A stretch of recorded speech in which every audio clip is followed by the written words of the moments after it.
Hello your books, स्वागत है आप सभी का योर बुक्स चैनल में, जहां पर आप देख सकते हैं complete book summaries. Apple company के फाउंडर ने कैसे एप्पल की शुरुआत की थी। परिचय। Steve Jobs biography book summary इन हिंदी। वाल्टर आई जैक्सन। इस बुक के ऑथर को जब पता लगा कि स्टीव जॉब्स कैंसर के लास्ट स्टेज में है, तब जाकर वे स्टीव जॉब्स की बायोग्राफी लिखने को तैयार हुए। बेहद होनहार और तेज दिमाग वाले स्टीव जॉब्स साल 2004 से आई जैक्सन को अपनी जिंदगी पर एक किताब लिखने के लिए मना रहे थे, मगर उनकी कोशिश 2009 में जाकर कामयाब हो पाई, जब स्टीव जॉब्स कैंसर से जूझते हुए अपनी दूसरी मेडिकल लीव पर थे। साल 1984 के वक्त से ही टाइम्स मैगजीन में बतौर मैनेजिंग डायरेक्टर आई जैक्सन को कई बार जॉब्स से मिलने का मौका मिला।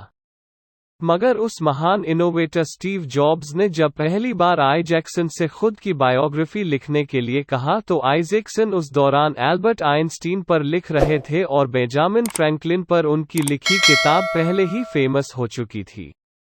स्टीव जॉब्स का प्रस्ताव आई जैक्सन ने ये कहकर ठुकरा दिया कि जॉब्स अभी सफलता की सीढ़ियां चढ़ ही रहे हैं और अभी वो वक्त नहीं आया कि उन पर कोई किताब लिखी जा सके।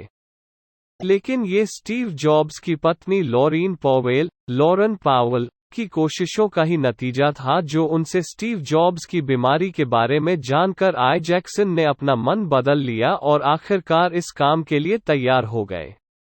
स्टीव जॉब्स का कैंसर का ऑपरेशन होना था, बावजूद इसके वे खामोशी से लड़ रहे थे। एक और बात जिसने आई जैक्सन को बहुत प्रभावित किया वो ये थी कि स्टीव जॉब्स ने उन्हें किताब अपने तरीके से लिखने की छूट दी थी। उन्होंने ऑथर के काम में कभी किसी तरह की दखलंदाजी नहीं की। फ्रैंकलिन और आइंस्टाइन की तरह ही स्टीव जॉब्स ने भी साइंस और इंसानियत दोनों की तरक्की के लिए अपनी क्षमताओं का बेहतर उपयोग किया था। इंजीनियरिंग दिमाग के साथ साथ स्टीव जॉब्स क्रिएटिव भी थे, और इन्हीं खूबियों का तालमेल से एक महान इनोवेटर बनता है जो कि वे खुद है। जॉब्स अपनी इसी रचनाशीलता से पर्सनल कंप्यूटर की दुनिया में क्रांतिकारी बदलाव ला पाए। सिर्फ इतना ही नहीं, म्यूजिक, डिजिटल पब्लिशिंग और एनिमेटेड मूवीज में भी उनकी बदौलत एक नए दौर की शुरुआत हुई। बेशक उनकी पर्सनल लाइफ या उनकी पर्सनैलिटी एक मुकम्मल तस्वीर नहीं बनाती, मगर फिर भी वे अपने काम से हमेशा लोगों की जिंदगी प्रभावित करते रहेंगे और इंस्पिरेशन का सोर्स बने रहेंगे। Steve Jobs biography book summary इन हिंदी। स्टीव जॉब्स की बचपन चाइल्डहुड। छोटी उम्र में ही स्टीव जॉब्स जान चुके थे कि उन्हें गोद लिया गया है, और ये बात उनके पिता पॉल जॉब्स और मां क्लारा हैगोपियन ने उनसे कभी भी नहीं छुपाई। जन्म के बाद से ही उन दोनों ने स्टीव को पाला था।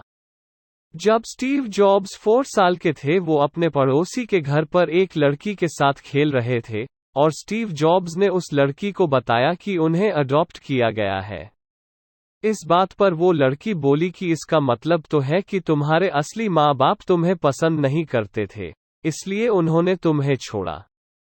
इस पर स्टीव जॉब्स भागकर अपने घर गए और ये बात उन्होंने अपने पेरेंट्स को बताई।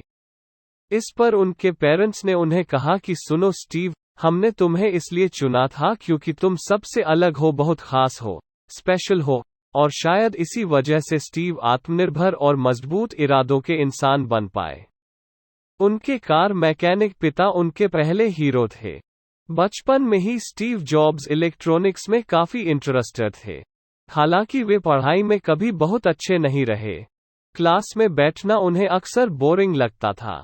अपने हुनर से वे अक्सर कुछ न कुछ शरारत भरा किया करते, और ये सिलसिला ग्रेड स्कूल से लेकर कॉलेज तक चलता रहा। Steve Jobs biography.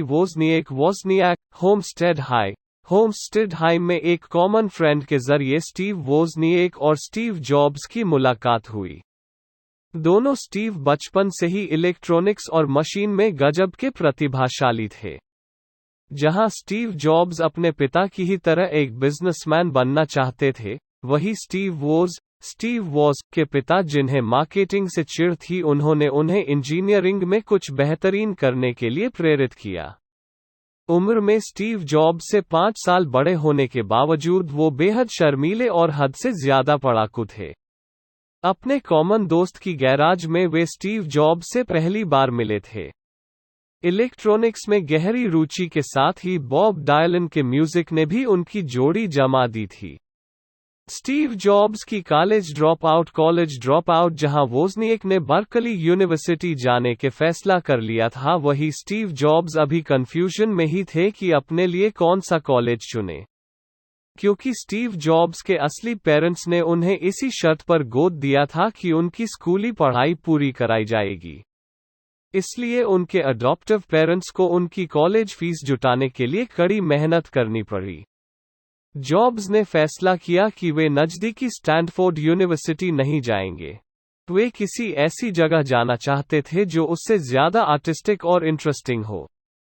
मगर उनके इस फैसले को उनके पेरेंट्स की मंजूरी नहीं मिली बावजूद, इसलिए जॉब्स ने रीड कॉलेज, पोर्टलैंड, ओरेगॉन में दाखिला ले लिया। सिर्फ 1000 स्टूडेंट्स वाला ये एक कॉलेज बड़ा महंगा था और फिर अपने हिप्पी कल्चर के लिए मशहूर भी था। रीड कॉलेज में पढ़ने के दौरान कुछ ही समय बाद स्टीव जॉब्स को लगा कि जो कोर्स उन्होंने चुना था वो उनके सपनों के आड़े आ रहा था। जो चीजें वो सीखना चाह रहे थे, नहीं सीख पा रहे थे, और तब उन्होंने कॉलेज बीच में ही छोड़ दिया। अब वो जो पसंद आता वही सीखने लग जाते, जैसे कि कैलीग्राफी। रीड में पढ़ाई के दौरान उन्हें हिप्पी कल्चर पसंद आने लगा था। जैन बुद्धिज्म पर उन्होंने सैकड़ों किताबें पढ़ डाली और प्योर वेजिटेरियन बन गए।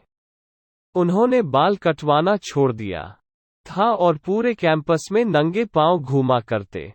एप्पल आई स्टीव जॉब्स, स्टीव वोज़निएक और स्टीव जॉब्स ने कई तरह के छोटे मोटे स्टार्टअप बिजनेस किए। जहां वोज़निएक अपने बनाए डिजाइन केवल बेचने तक सीमित थे, वही स्टीव जॉब्स कुछ ऐसे प्रोडक्ट बनाकर बेचना चाहते थे जो यूनिक हो और उनसे पैसा कमाया जा सके। सबसे पहले तो उन्हें एक नाम तय करना था। मैट्रिक्स जैसे टेक्नोलॉजिकल और पर्सनल कंप्यूटर इंक जैसे कुछ बोरिंग नाम उनके दिमाग में आए भी, मगर फिर एप्पल नाम उन्हें इंटरेस्टिंग लगा, जो कुछ अलग लग रहा था। इस नाम को चुने जाने की वजह सिर्फ यही नहीं थी कि स्टीव जॉब्स एक एप्पल फार्म में घूम कर आए थे, बल्कि सुनने में एप्पल कंप्यूटर नाम बड़ा मजेदार और शानदार लगता था। उस वक्त तक वोज़निएक एचपी के लिए काम कर रहे थे। उन्होंने वहां अपना बनाया सर्किट बोर्ड लगाना चाहा। उनका ये प्रोडक्ट नया था और पहले कभी इस्तेमाल नहीं हुआ था, इसलिए उसे नकार दिया गया। इससे निराश होकर वोज़निएक ने फिर जो भी प्रोडक्ट बनाए वे 100% सिर्फ एप्पल के लिए बनाए। स्टीव जॉब्स का यही मानना था कि उनकी टीम इसलिए परफेक्ट थी क्योंकि वो दोनों ऑपोजिट थे। एक और वोज़ जहां बहुत प्रतिभाशाली तो थे मगर लोगों से मिलने जुलने में कतराते थे, वही जॉब्स की खासियत थी कि वे किसी से भी बातचीत कर सकते थे और अपना काम निकलवाने में माहिर थे। एक कंप्यूटर स्टोर का मालिक पॉल टेरल उनका पहला ग्राहक बना। उसने उन्हें $500 पर पीस के हिसाब से 50 सर्किट बोर्ड का ऑर्डर दिया। क्रेमर इलेक्ट्रॉनिक्स के मैनेजर को विश्वास में लेकर उससे $25,000 का उधार लेने के बाद जॉब्स, वोज़ और उनकी बहन पैटी, अपनी पूर्व प्रेमिका एलिज़ाबेथ होम्स और एक दोस्त डैनियल कोटके के साथ मिलकर काम में जुट गए, और इस तरह लॉस एल्टोस में स्टीव जॉब्स के घर की गैराज से एप्पल की शुरुआत हुई। लीज़ा स्टीव जॉब्स पूरे 5 साल तक क्रिसान ब्रेनन के साथ स्टीव जॉब्स कभी हाँ कभी ना वाले रिश्ते में बंधे रहे। एप्पल की शुरुआत बहुत सफल रही। जॉब्स अब अपने माँ बाप का घर छोड़कर कुपर्टिनो के एक $600 वाले रेंटेड घर में रहने लगे थे। ब्रेनन अब उनकी जिंदगी में वापस आ चुकी थी। दोनों अब साथ रहने लगे थे। जब दोनों ही अपने 23वें साल में थे, ब्रेनन स्टीव जॉब्स के बच्चे की मां बनने वाली थी। हालांकि स्टीव जॉब्स का सारा ध्यान सिर्फ अपनी कंपनी पर था। वे अभी घर गृहस्थी में बंधना नहीं चाहते थे। ब्रेनन और उनके बीच अब झगड़े शुरू हो गए थे। इस बच्चे का आना उनके रिश्ते में खटास पैदा कर रहा था। जॉब्स के मन में कभी भी शादी का ख्याल नहीं था और उन्होंने इस बच्चे का पिता होने से भी इनकार कर दिया। इस सब के बावजूद ब्रेनन ने हार नहीं मानी। उनके कुछ दोस्त इस मुश्किल दौर में उनके साथ रहे और 17 मई 1978 को ओरेगॉन में उन्होंने लिजा निकोल को जन्म दिया। माँ और बच्चा मेनलो पार्क के एक छोटे से घर में रहने लगे। वेलफेयर में मिलने वाली रकम से उनका गुजारा चल रहा था। जब लिजा 1 साल की हुई तो जॉब्स को उन्हीं दिनों चलन में आए डीएनए टेस्ट से गुजरना पड़ा, जिसका रिजल्ट था कि 94.41% चांस है कि स्टीव ही लीसा के बाप है। ये साबित हो जाने पर कैलिफोर्निया कोर्ट ने उन्हें लिजा के पालन पोषण के लिए मंथली चाइल्ड सपोर्ट देने का हुक्म दिया। हालांकि कोर्ट के हुक्म से वे अब जब चाहे अपनी बेटी से मिल सकते थे, मगर बावजूद इसके वे कभी भी उससे मिलने नहीं गए। 1981 स्टीव जॉब्स 1977 में एप्पल ने शुरुआती दौर में 2500 यूनिट्स बेचे और 1981 में उनकी बिक्री बढ़कर 210,000 हो चुकी थी। हालांकि स्टीव जॉब्स को अच्छी तरह मालूम था कि सफलता का ये दौर हमेशा रहने वाला नहीं है। इसलिए उन्होंने एक नए प्रोडक्ट के बारे में सोचा जो एप्पल 2 से ज़्यादा बेहतर हो। वे एक ऐसा डिजाइन चाहते थे जो पूरी तरह से उनका अपना बनाया हो। अपनी बेटी के साथ अपना रिश्ता नकारने के बावजूद उन्होंने अपने नए कंप्यूटर का नाम लीजा रखा। दरअसल इसे बनाने वाले इंजीनियर्स को इससे मिलता जुलता एक्रोनिम सोचना पड़ा। लीजा का मतलब था local integrated system architecture, local integrated system architecture. Apple में 100,000 शेयर्स के बदले ज़ेरॉक्स पार्क ने अपनी एकदम नई टेक्नोलॉजी स्टीव जॉब्स और उनके प्रोग्रामर्स को बेच दी। कुछ मुलाकातों के बाद ही एप्पल के इंजीनियर्स ज़ेरॉक्स कंप्यूटर के माउस डिजाइन और इंटरफेस की नकल बनाने में कामयाब रहे। लिजा को पहले से बेहतर ग्राफिक्स और स्मूथ स्क्रोलिंग माउस फीचर के साथ बाजार में उतारा गया। आईपीओ दिसंबर 12, 1980 में पहली बार एप्पल को दुनिया के सामने पेश किया गया। मॉर्गन स्टेनले इसके आईपीओ को संभालने वाले बैंकों में से एक था। रातों रात एप्पल के शेयर का दाम $22 से बढ़कर $29 हो गया। सिर्फ 25 साल के hippie college drop out Steve jobs अब करोड़ों के मालिक बन चुके थे। इतनी बड़ी सफलता के बावजूद उन्होंने दिखावट से दूर एक सादा जीवन जीना पसंद किया। जॉब्स ने अपने माता पिता के नाम $7,50,000 कीमत वाले एप्पल के स्टॉक कर दिए थे, जिससे उन्हें लोन से छुटकारा मिला। वे अब मैगजीन्स के कवर पर आने लगे थे। उन्होंने पहली कवर स्टोरी अक्टूबर 1981 में इंक के लिए की थी। इसके तुरंत बाद ही 1982 में टाइम्स मैगजीन में भी उनकी कवर स्टोरी आई। इसमें 26 साल का एक नौजवान के करोड़पति बनने के सफर की कहानी थी, जिसने महज 6 साल पहले ही अपने माता पिता के गैराज से अपनी कंपनी की शुरुआत की थी। मैकिन्टॉश स्टीव जॉब्स अपने आक्रामक व्यवहार के चलते स्टीव जॉब्स लीजा प्रोजेक्ट से जबरन हटा दिए गए थे।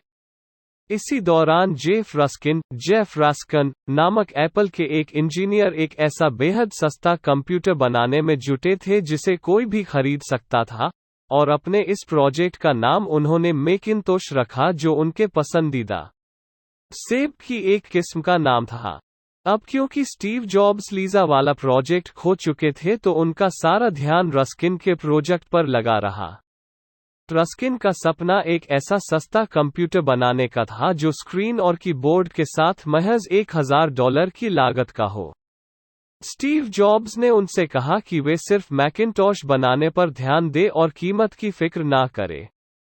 मगर रस्किन मैकिन्टॉश पर काम पूरा नहीं कर पाए। पर संयोग से स्टीव जॉब्स ने एक दूसरा इंजीनियर ढूंढकर उसकी मदद से ऐसा डिवाइस बनाया जो कुछ महंगे मगर पहले से बेहतर माइक्रो प्रोसेसर पर काम कर सके।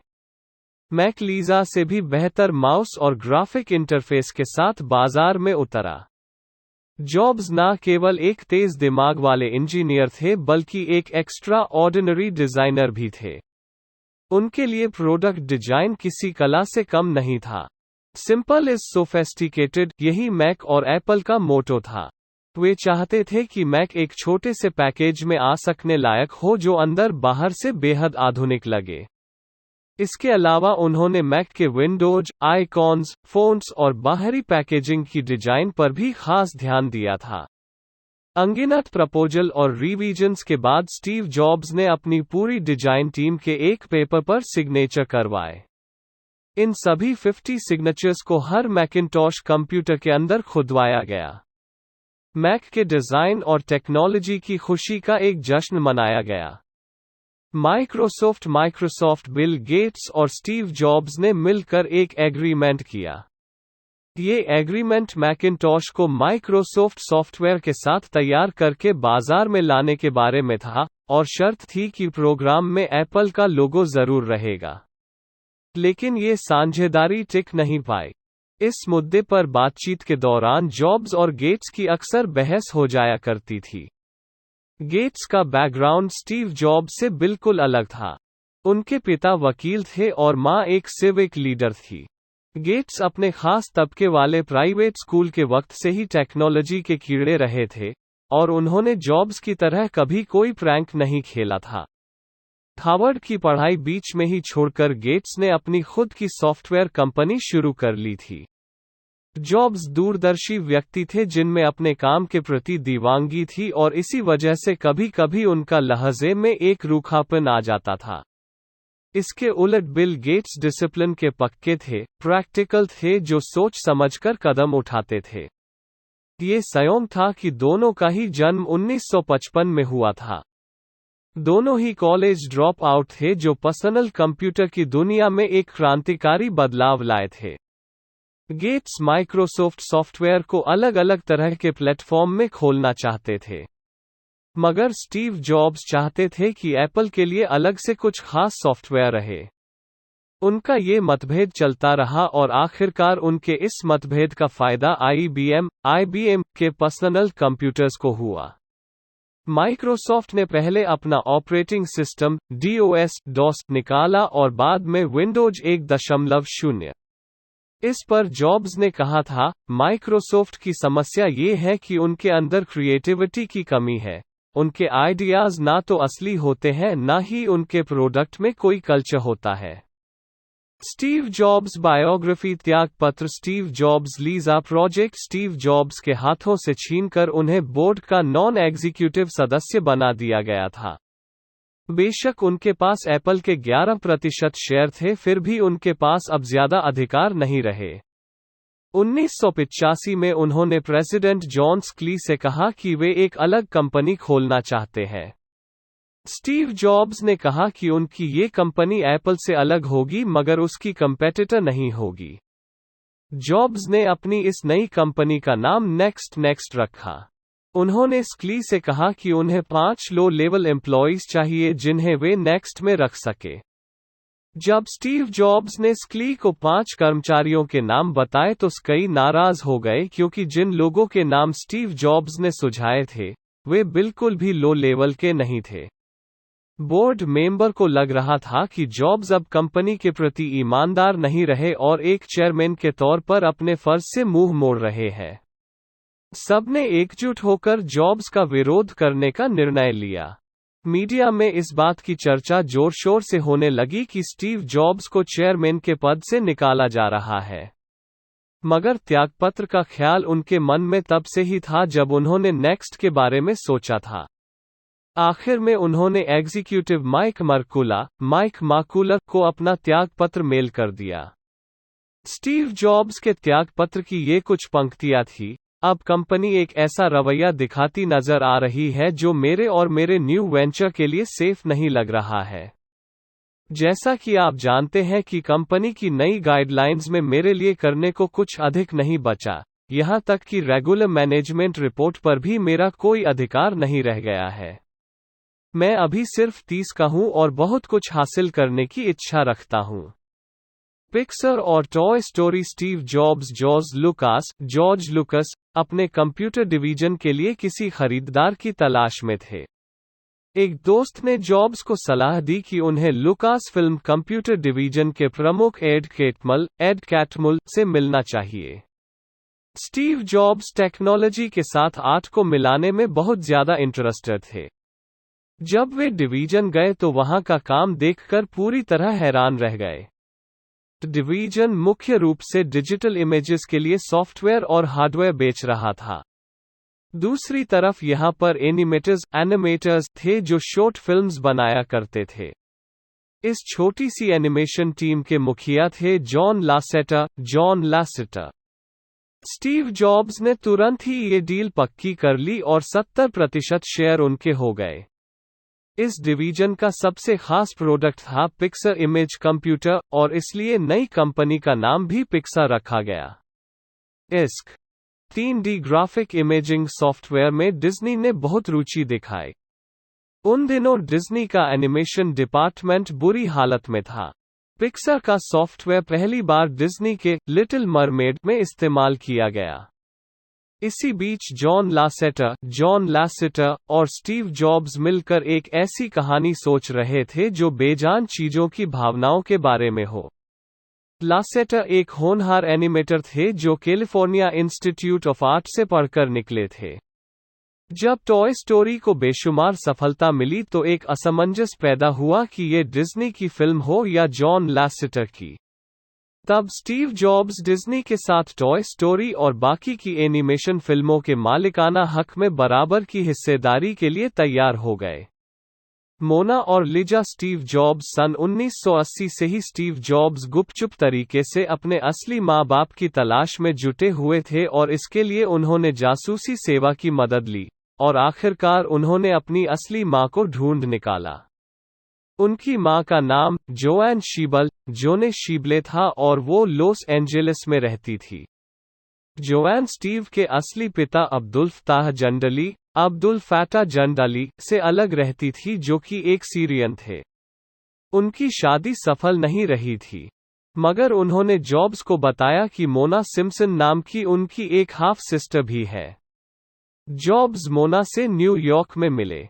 उन्हें ये जानकर बहुत खुशी हुई कि वो एक नॉवेलिस्ट है। दोनों ही आर्ट में गहरी दिलचस्पी रखते थे और यही वजह थी कि उनके बीच एक गहरा रिश्ता बन गया। जॉब्स ने मोना को उनकी बुक रिलीज में भी मदद की।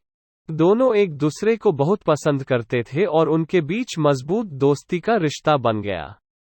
इसी बीच स्टीव जॉब्स ने क्रिसेन ब्रेनन और लिजा के लिए एक घर खरीदा जहां वे दोनों रहने लगी। जब लीजा वहां होती तो जॉब्स बीच बीच में मिलने आते। जॉब्स ने कहा था, मैं पिता नहीं बनना चाहता था इसलिए मैं नहीं था। जब लीजा 8 साल की हुई, जॉब्स का आना जाना और ज्यादा बढ़ गया। उन्होंने देखा कि लीजा पढ़ाई के साथ साथ आर्ट में भी बहुत होनहार थी। लीजा उन्हीं की तरह उत्साही थी और कुछ उन जैसी ही दिखती भी थी। एक दिन स्टीव जॉब्स अपने साथियों को सरप्राइज देने के लिए लीजा को अपने साथ एप्पल के ऑफिस में लेकर गए। कभी कभी वे उसे स्कूल से भी लेने जाते थे और एक बार तो वे उसे अपने साथ टोक्यो की बिजनेस ट्रिप में भी लेकर गए। फिर भी ऐसा कई बार हुआ जब स्टीव जॉब्स अपनी इन भावनाओं को प्रकट नहीं करते थे। जैसे जैसे वक्त बीतता गया, बाप बेटी का रिश्ता अनेक उतार चढ़ावों से गुजरा। शादी स्टीव जॉब्स अक्टूबर 1989 में स्टीव जॉब्स की मुलाकात लोरीन पॉवेल से हुई। स्टीव जॉब्स को स्टैनफोर्ड यूनिवर्सिटी में लेक्चर के लिए इनवाइट किया गया था और पॉवेल तब नई बिजनेस स्कूल ग्रेजुएट थी। वे दोनों लेक्चर के दौरान साथ बैठे थे। स्टीव जॉब्स पहली नज़र में ही पॉवेल के प्रति आकर्षित हो गए थे। उन्होंने आपस में कुछ देर बातचीत की और फिर जॉब्स ने उन्हें डिनर के लिए इनवाइट कर लिया।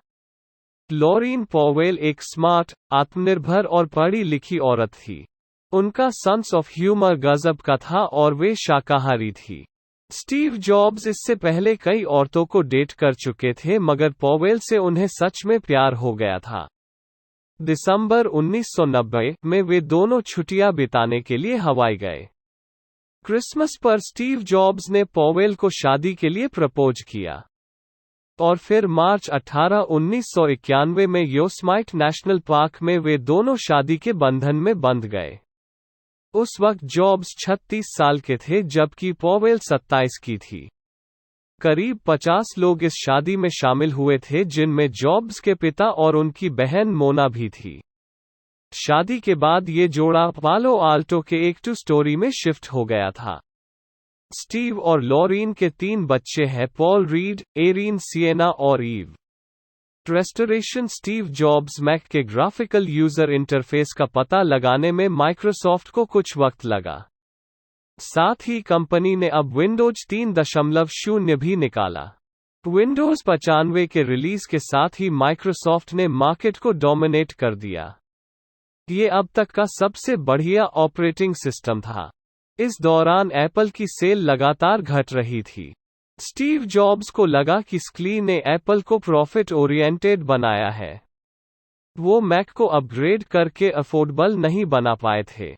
1996 में एप्पल के मार्केट शेयर गिरकर 4% रह गए थे, जो कि 1980 के आखिरी दशक में 16% थे। स्टीव जॉब्स एप्पल के सीईओ जिल एमेलियो से मिले। जॉब्स ने उनसे कहा कि एक नया प्रोडक्ट बनाकर वे एप्पल को बचाना चाहते हैं। ये दिसंबर 20, 1996 की बात थी जब एमेलियो ने एक एडवाइजर के तौर पर एप्पल में स्टीव जॉब्स की वापसी की घोषणा की। अपने शानदार व्यक्तित्व और तेज दिमाग बिजनेसमैन होने की वजह से स्टीव जॉब्स ने बाद में एप्पल के सीईओ की जगह ले ली। एप्पल में उनकी वापसी का पहला साल बेहद मुश्किल भरा रहा। सभी पुराने बोर्ड मेंबर जा चुके थे और उनकी जगह नए ढूंढने पड़े। एप्पल को 1 बिलियन से ज्यादा का घाटा हुआ था। सन 1997 में स्टीव जॉब्स ने एप्पल के थिंक डिफरेंट कैंपेन का खूब प्रचार किया।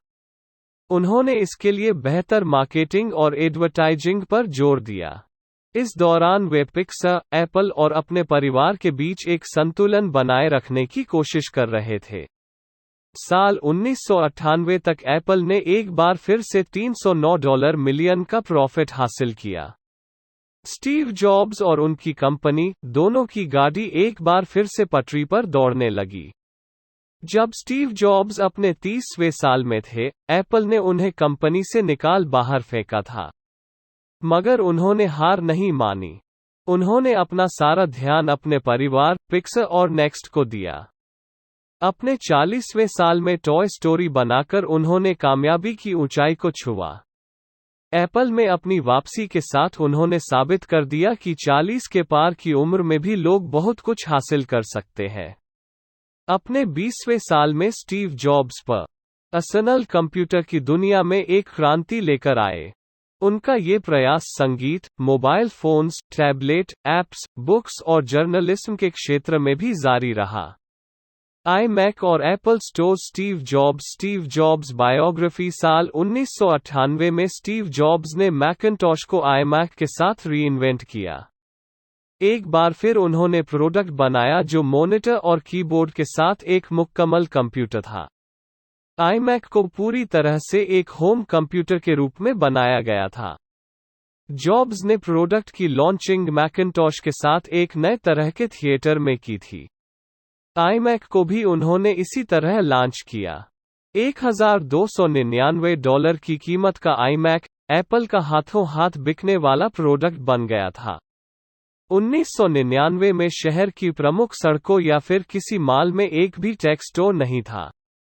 जॉब्स ने सोचा कि आप तब तक कोई नई इनोवेशन मार्केट में नहीं ला सकते जब तक कि आपकी पहुंच खरीदारों तक ना हो।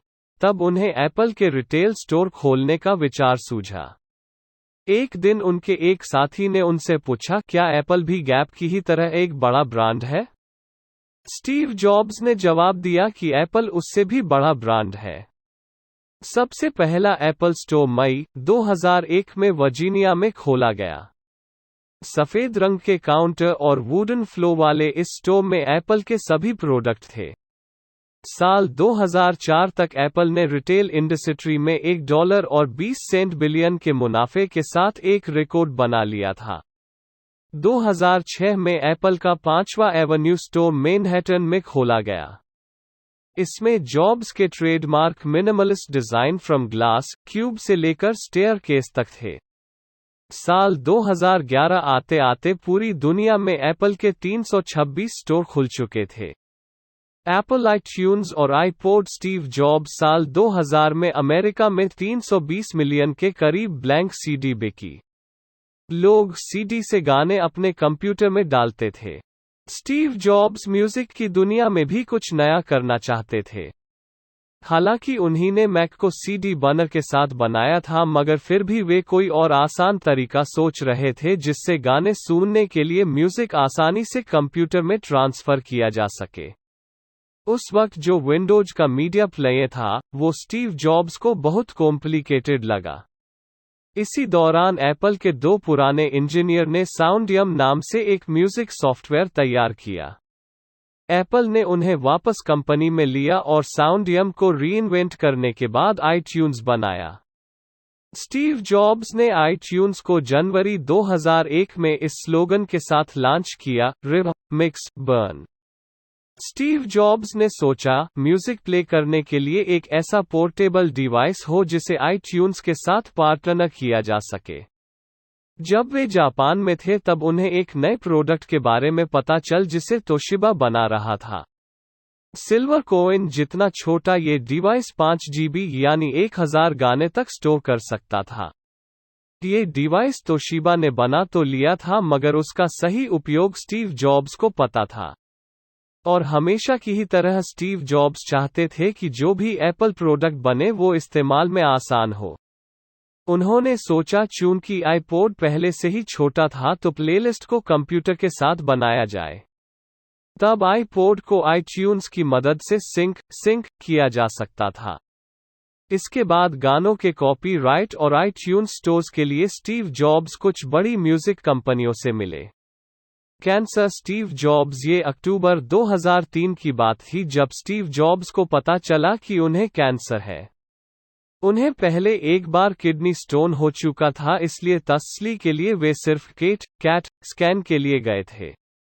मगर जांच करने पर डॉक्टर को पता लगा कि उनके पैंक्रियाज में ट्यूमर था।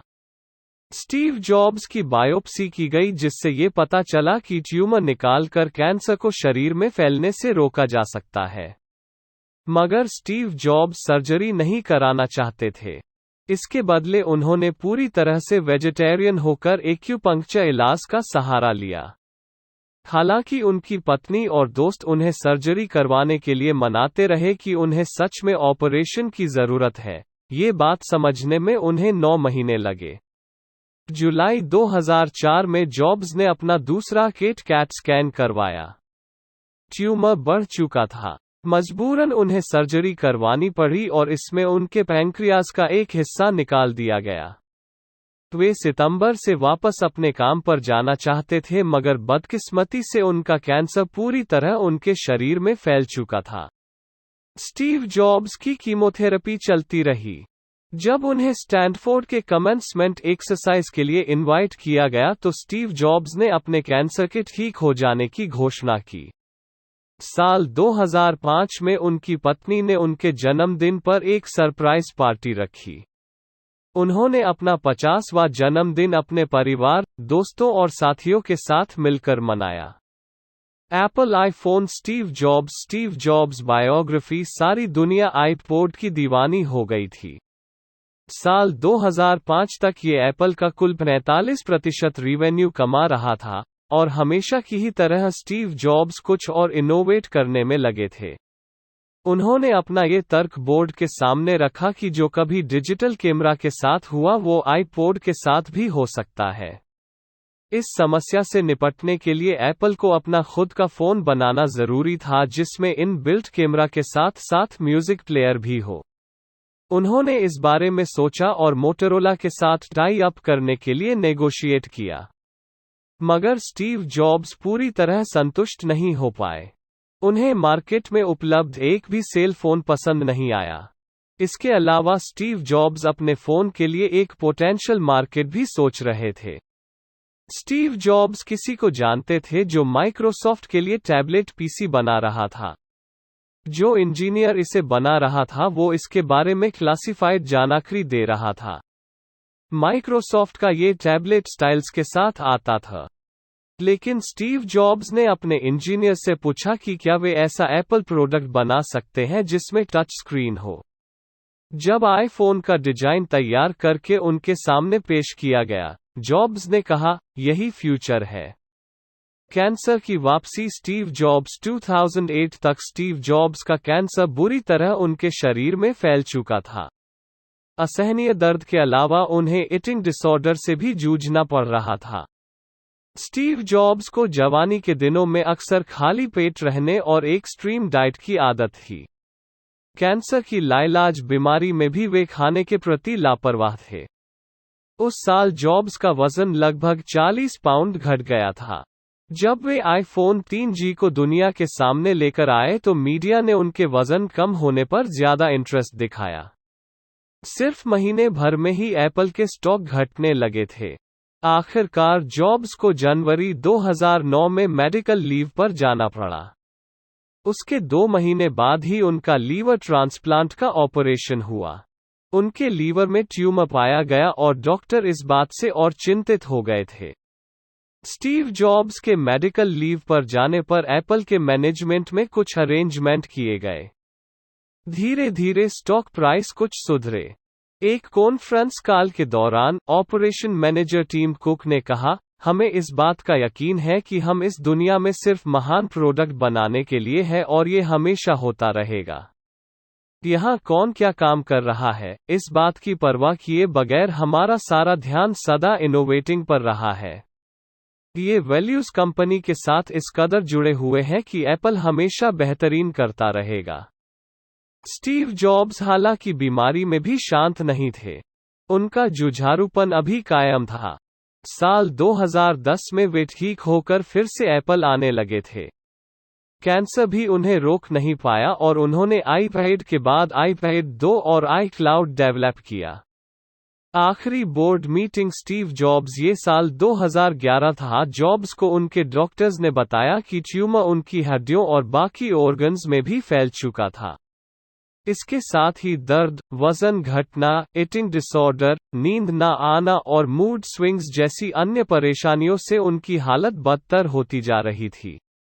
ऐसे कई प्रोजेक्ट थे जिन्हें जॉब्स पूरा करना चाहते थे मगर अपनी बीमारी की वजह से उन्हें अपने परिवार की देखरेख में घर पर बैठना पड़ रहा था। अगस्त में स्टीव जॉब्स ने लेखक इज़ेक्सन को मैसेज करके उनसे मिलने की गुजारिश की। वे इज़ेक्सन को अपनी बायोग्राफी के लिए कुछ फोटोज दिखाना चाहते थे। उन्होंने हर तस्वीर के पीछे की कहानी उन्हें बताई और बिल गेट्स से लेकर प्रेसिडेंट ओबामा तक उन सब लोगों के बारे में बताया जिनसे वे मिले थे। स्टीव जॉब्स का शरीर भले ही बहुत कमजोर हो गया था मगर उनका दिमाग अभी भी तेज चलता था। जब आइज़ेक्सन जाने लगे तो जॉब्स ने अपनी बायोग्राफी को लेकर चिंता जताई। लेकिन फिर उन्होंने लेखक से कहा, मैं चाहता हूं कि मेरे बच्चे मेरे बारे में जानें, क्योंकि मैं उनके साथ ज्यादा वक्त नहीं बिता पाया। मैं चाहता हूं कि जो कुछ भी मैंने किया, वे उसके बारे में जानें। एक वजह और भी है। जब मैं नहीं रहूंगा तो लोग मेरे बारे में लिखना चाहेंगे। हालांकि वे मेरे बारे में कुछ नहीं जानते तो जो कुछ भी लिखा जाएगा सब गलत होगा। इससे बेहतर है कि मैं अपनी बात खुद की कह सकूं। स्टीव जॉब्स की आखिरी बोर्ड मीटिंग 24 अगस्त को की थी। उन्होंने इस मीटिंग में वो लेटर पढ़ा जिसे वे हफ्तों से रिवाइज कर रहे थे। इसमें लिखा था, मैं हमेशा से ही कहता आया हूं कि कभी अगर मैं एप्पल के सीईओ की हैसियत से अपना फर्ज और इस कंपनी की उम्मीदों पर खरा उतरने लायक ना रह पाऊं तो ये बात आप लोगों को सबसे पहले मैं खुद बताऊंगा, और अफसोस की बात है कि वो दिन आज आ गया है। नतीजा। स्टीव जॉब्स अपनी पसंद में इंटेंस हो सकते थे। उनके साथी उनके लिए या तो हीरो थे या फिर एकदम निकम्मे। इसी तरह उनके प्रतिद्वंदी भी उनकी नज़रों में या तो अव्वल थे या एकदम नाकारा। यही नहीं, वे हद से ज्यादा ईमानदार थे। उनके अधीन काम करने वालों के अनुसार वे सीधी और सच्ची बात करने में यकीन रखते थे। स्टीव जॉब्स हर काम में अपना दखल देते थे। स्वभाव से वे कंट्रोलिंग थे। मैक का ऑपरेटिंग सिस्टम वे खास तौर पर सिर्फ एप्पल के लिए ही चाहते थे। हालांकि उनके फैसले से माइक्रोसॉफ्ट को फायदा पहुंचा था, लेकिन स्टीव जॉब्स अपने प्रोडक्ट्स को बेहतर से भी बेहतरीन बनाने पर जोर देते थे। प्रोडक्ट के डिजाइन से लेकर कस्टमर के अनुभव तक में उन्हें अपना दखल चाहिए था। उनका लक्ष्य हमेशा सिर्फ और सिर्फ परफेक्शन रहा। कंज्यूमर क्या चाहता है इससे ज्यादा वे इस बात का ख्याल रखते थे कि मार्केट में आने वाले सबसे पहला प्रोडक्ट सिर्फ उनका हो। उनकी मौजूदगी में एप्पल इनोवेशन में हमेशा सबसे आगे रहा। जैसा कि कंपनी का मोटो रहा है, थिंक डिफरेंट। स्टीव जॉब्स भले ही कभी कभी संकी हो जाते थे, मगर उन्होंने खुद को डिजिटल एज का सबसे महान इनोवेटर साबित कर दिखाया। स्टीव जॉब्स का हमेशा ये मानना था कि अक्सर किसी भी कंपनी के डूबने के पीछे एक वजह ये होती है कि जब उनका कोई प्रोडक्ट चल पड़ता है तो कंपनी का सारा ध्यान प्रॉफिट कमाने में लग जाता है।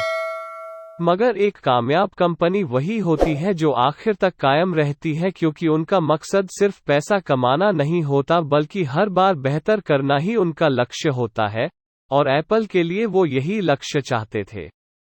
पूरे 3 दशकों तक स्टीव जॉब्स लगातार अपने लक्ष्य की ओर बढ़ते रहे। उन्होंने एप्पल II और मैकिंतोश के साथ ऑल इन वन और ready to use personal computer बनाया। उन्होंने पिक्सर के साथ एनिमेशन की दुनिया ही बदल दी। उनके आईट्यून्स और आईपॉड ने म्यूजिक इंडस्ट्री को पायरेसी से बचाया। आईफोन और आईपैड की मदद से बिजनेस और एंटरटेन एक ही पोर्टेबल डिवाइस में सिमट कर रह गए, और आईक्लाउड ने तो डेटा सिंक को बेहद आसान बना दिया। बेशक स्टीव जॉब्स अब इस दुनिया में नहीं रहे, लेकिन उनकी लीगेसी हमेशा जिंदा रहेगी। एप्पल और पिक्सर आगे भी यूं ही टेक्नोलॉजी और आर्ट का तालमेल बनाते रहेंगे। स्टीव जॉब्स की बायोग्राफी से हम जो चीज सीख सकते हैं वो ये है कि हमेशा चलते रहो, सुधार करते रहो, और तुम्हारी ये कोशिशें खुद ब खुद तुम्हें कामयाब बनाएंगी। दोस्तों, ये बुक वॉल्टर आइजैक्सन ने लिखी है और इसे पब्लिश किया है लिटिल ब्राउन बुक ग्रुप ने। ये सारा क्रेडिट उन्हीं को जाता है, और मेरा ये रिव्यू देने का मकसद सिर्फ इतना ही है कि हम आपको मोटिवेट कर सके। ये बुक खरीदने के लिए नीचे लिंक दी हुई है। तो दोस्तों, अगर आपको आज का हमारा ये article Steve Jobs biography book summary इन हिंदी अच्छा लगा तो आप इस आर्टिकल को अपने दोस्तों के साथ शेयर करें। आपका बहुमूल्य समय देने के लिए दिल से धन्यवाद। और ऐसे ही इंटरेस्टिंग बुक समरीज और नॉलेज से भरे वीडियोस देखने के लिए हमारे चैनल ये बुक्स को सब्सक्राइब करें। अगर आप अपनी किसी पसंदीदा बुक की समरी सुनना चाहते हैं तो उस बुक का नाम हमें ज़रूर बताएं। मैं जल्द ही आपके लिए एक नया वीडियो लेकर आऊँगा। तो चलिए मिलते हैं अगली वीडियो में। आपका समय शुभ हो।